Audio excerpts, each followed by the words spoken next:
Leicester city থেকে ধারে চ্যাম্পিয়নশিপের ক্লাব শেফিল্ড ইউনাইটেডে যোগ দিয়েছেন হামজা চৌধুরী।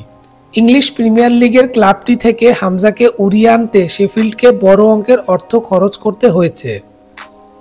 ফুটবল ভিত্তিক গণমাধ্যম গোল.কমের তথ্য, বর্তমানে শেফিল্ডের সর্বোচ্চ বেতন পাওয়া ফুটবলার বাংলাদেশের হামজা।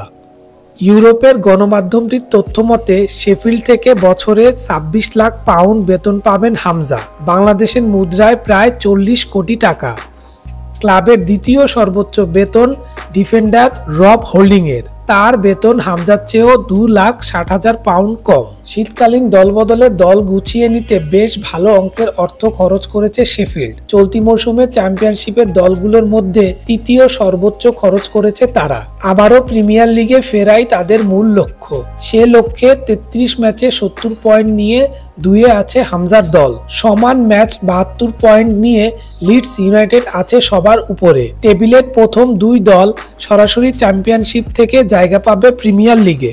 দীর্ঘ অপেক্ষার পর আগামী মার্চে বাংলাদেশের জার্সি গায়ে জড়াতে যাচ্ছেন হামজা।